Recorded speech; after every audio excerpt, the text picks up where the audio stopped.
a big red deck looking over some purple creeping phlox that are growing over a little stone outcropping.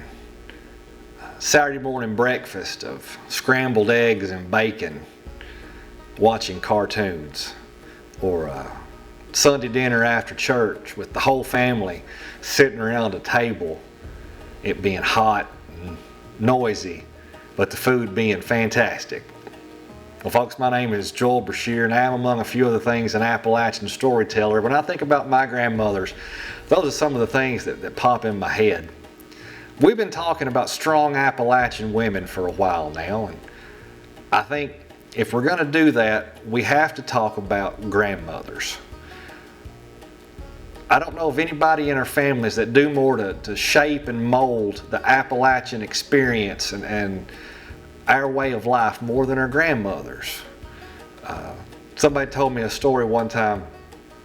It was, your granddaddy might be the head of the household, but your granny's the neck that turns him the way he needs to go. I thought that was pretty funny. It don't matter if you call her Nana, MeeMaw, Granny, Gammy, whatever. I've got a Mimi. Whatever you call them, they are vital to the Appalachian way of life. So I thought I'd share a couple ones with you today about my granny and my Mimi and a couple other ladies.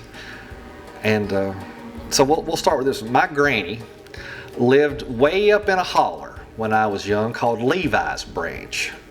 And we'd go stay with her every now and then. Now my granny was a petite lady. She was very short and very, very slight. And she hated reptiles. Snakes, lizards especially. And there was one time, me and my sister Rachel, she's 4 years younger than me, we were small. We're up there, and I remember Papa was up on the hill. He was in a workshop doing something. And me and Rachel and Granny were just out in the yard playing. And all of a sudden, Granny starts squalling. I mean, squalling something awful. And she starts doing these high steps like she's trying out for the Bengals at an NFL combine. And she runs up the hill to Papa's workshop, screaming and high stepping every bit of the way. Well, Rachel and I just kind of look at one another, confused. Well, she comes back out, and she's carrying a big can of kerosene and a box of matches. Well, she runs right towards me and Rachel, and she shoots a little stream of kerosene at the ground and then strikes a match and throws it, and a little ball of flame shoots up. She does this for the next 5-10 minutes, and we look, and there's a little tiny green snake just going through the yard. I mean, this thing wasn't bigger than a worm, but Granny was trying to catch it on fire. How she didn't set me, Rachel, herself, or the whole hillside on fire, I don't know. But she used half a can of kerosene, and that little snake lived to fight another day. That's one of my favorite stories about Granny. Now, Mimi was my dad's mom. I've told you about her before with the speech impediment story, if you caught that one. Well, another fond memory of mine is I am a collector. I have a bookshelf full of books. I got another bookshelf full of DVDs and Blu-rays. I've got a bad collector's gene, I guess. And I think that started because of my Mimi. When I was pretty small, I'd say 3 or 4, the biggest things in my world were Star Wars and He-Man. And my Mimi made it her life's goal to collect every single Star Wars man and every single He-Man figure that she could find. She went so far as to get a list of them and collect them in a little notebook. And when she'd go to a store or go off to the mall in Lexington or Knoxville or wherever, she'd go to these toy stores and buy me one. And when she got one she didn't have, she'd mark it off her list.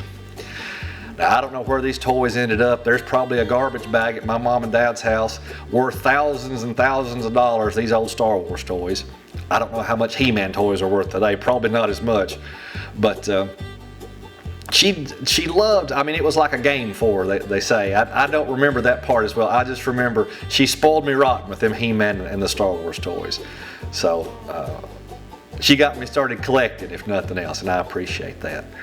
So those are my two my granny and my Mimi, but I've had some other ladies in my life. I have to say, my wife's grandmother, Granny Beulah, took me in like she was her own, and my wife and I have been together over 20 years now, and we had Christmases and Thanksgivings and stuff at Granny Beulah's, and she was just a special lady. She fixed a Yule log every year. It was just a rolled Christmas cake, and it's one of the best things I ever ate. It was wonderful. So we miss Granny Beulah.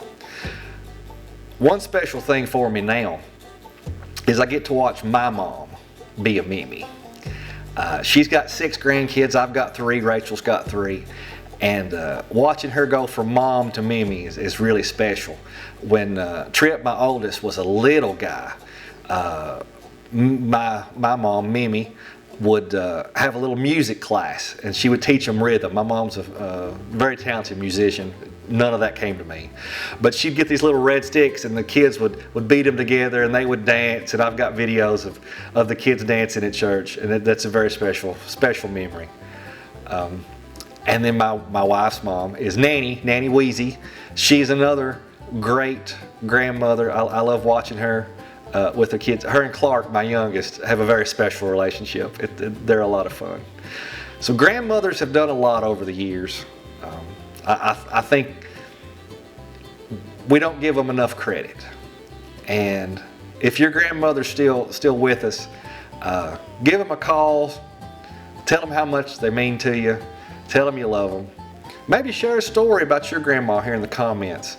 Or maybe if you are grandma, what is so special about your grandkids? Just tell us a little story in the comments, or leave me a message, whatever you want to do there. But I sure love both my granny and my Mimi. They were special ladies, and I love all the ladies we've got to talk to about in this series about strong Appalachian women. I hope you've enjoyed it.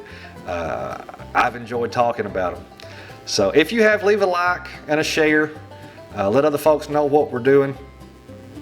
We'll be back real soon with another one. I've got some more stuff lined up for us to talk about, so hopefully you're enjoying it. So I'll be back real soon. Till then, we'll see you next time.